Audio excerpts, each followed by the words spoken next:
South Africa, defending champions, have refused to train in Morocco, citing unpaid salaries from the South African Football Association. Now, the team preparing for the 2025 tournament starting July 5th skipped Friday's session in protest. Now, they are demanding immediate payment for their April and June camp wages. Despite arriving in Morocco on Wednesday, players claim no formal meeting was held with SAFA officials to resolve the issue. Head of Delegation Thabile Msomi informed them that the matters has been escalated to SAFA President Jordaan. However, players remain in limbo with no update or address from senior SAFA leadership. Now, internal frustrations continue to grow as preparations for the tournament stall. Now, joining us to talk about what's happening in football in Africa and women's football is sports journalist Peter Kanjere. Joins us this afternoon and this morning as time zones. Of course, is good morning to you from Nigeria. Thank you very much for joining.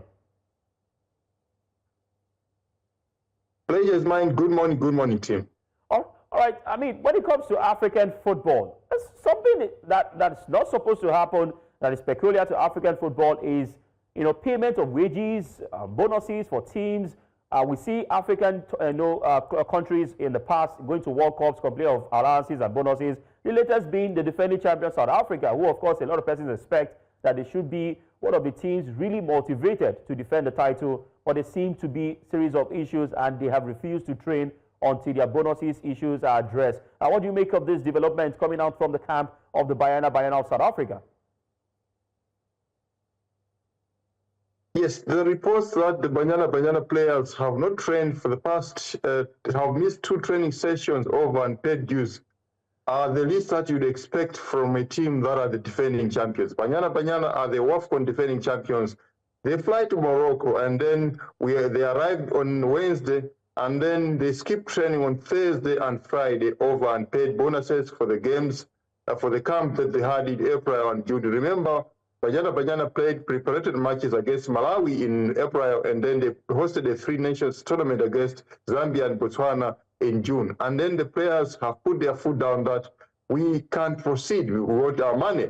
So these things happen so often, and it's very unfortunate, especially when you're just 14 days away from playing the opening match against the Ghana's Black Stars. To me, this is not surprising. Over the past few weeks, months, we've heard stories of issues of serious questions on the management of finances at SAFA. So to me, it's not surprising. This was bound to happen at some point, but this doesn't hang away with the image of Africa football that a few days before a continental tournament, we have issues of financial management, issues of players not being paid. Because if you talk about the action on the pitch, you first have to treat the players well, you have to motivate them, you have to motivate the players, and the coaches. And of late, issues of finances have been coming up on the doorstep of SAFA. We talk about the Amajita coach who won the AFCON title at that level. The pay that he gets less than 50,000 rands, which is unthinkable. And then you've had SAFA being taken to task by Parliament to account for the money that they use. Of late, we've seen a media officer from SAFA being suspected of leaking information about finances. So these things have been building up over a long period of time. All right, let's look at this. Still sticking with the Banyana Banyana of South Africa. How much of impact would this, mean for South African ladies, knowing fully well that they play the tournament in the next few days and having these kind of issues? Do you think it will, really, really impact, the team defending their title and really give other teams an edge, when they know that South Africans, they are yet to get their entitlements and, they will be vulnerable when playing the football? You cannot undermine the psychological part of football. Psychologically, you see Banyana players are affected, and it's difficult for them to concentrate. Remember, they have a big game. They're opening the tournament, the title defense against Ghana on the 7th of July. And the last thing you want is your players to boycott training. It means they're psychologically affected. They are not concentrating on the tournament, and it becomes difficult to defend the title if you start that way. They are meeting a top team, Ghana, so it's not going to be easy for Banyana Banyana. To answer your question, this would give Ghana a slight advantage, but you never know. It's Banyana Banyana, they can always sort themselves out and pick themselves up. But at the moment, as we're speaking, it's not the best of news that you'd expect from the defending champions. The players are obviously affected. They are starting a sitting, they are not training, and how can you defend the title if you're not in the right frame of mind? All right, let's move away from the South African side. Let's look at other teams that will be participating at the tournament. Which teams do you think are favorites? We have Zambia, we have Nigeria, we have South Africa, we have the host nation, Morocco, we have Ghana, the Black Queens of Ghana. Which teams do you think would really pose a threat and go all the way to the finals?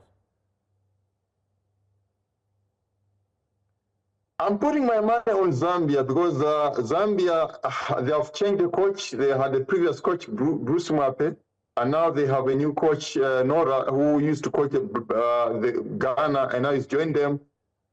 Looking at the amount of effort that they put in the preparatory matches, they hosted Malawi 2 games, and then they went to South Africa. I just think that they have been doing the right things. They went to Europe, to Asia rather, for friendly. So they have invested so much in preparatory matches for the tournament, and I get an impression that they seem so intent on going a notch further because at AFCON they have created a big statement before, and I think Ghana should be a team to watch at the tournament. Remember, they have a number of top players, Barbara Banda, Kundananji in the States, Barbara Banda on fire, and they have a number of players in Europe also, and in America also. They have a top coach who has done it before. So I'm putting my money on this, Zambia to pull a surprise at the WAFCON tournament. All right. But of course, you cannot rule out the traditional powerhouses like the Nigeria of this world. Well, I mean, if you had not included Nigeria, maybe I would have come for you. But nevertheless, I mean, looking at the Nigerian side being the most successful women's team in Africa, 9 times they're going for a 10th title. The only times they've not won it, South Africa won it, and I think Guinea won it at some point in time. But then they go into this tournament, and do you think that Nigeria can get back this title? Yes, I know you've tipped Zambia to win it, but Nigeria also poses interesting players like Asisat Oshoala, Francesca Odega. You look at also Rashidat Ajibade. These are players who play in top clubs in Europe. Do you think it's enough to have top quality players playing top club side to win the tournament? Before I let you go. No, you can't rule out Nigeria. It will be suicidal to count out Nigeria. Nigeria will always be in the mix as the favorites for the tournament. If Nigeria want to win it, they'll win it. It depends on themselves. But bear in mind that the gap in women's football is closing. The South Africas of this world, the level between the teams like Nigeria, South Africa, and Zambia in women's football is so marginal now, unlike in the past. So you always fancy teams like Banyana Banyana, Nigeria, but to win the tournament. But as I've said, having watched Zambia and the quality of players that they have, I'm convinced that they have what it takes to win WAFCON. But based on the statistics, I mean, Nigeria cannot be ruled out. They are the favorites, always tournament favorites. It just depends on how they turn up for the tournament. All right, thank you, Mr. Peter Kanjere, for your quality time. We wish you all the best. I'll be keeping tabs with you as the tournament progresses. Thank you for joining. All right. Pleasure is mine. Pleasure is mine.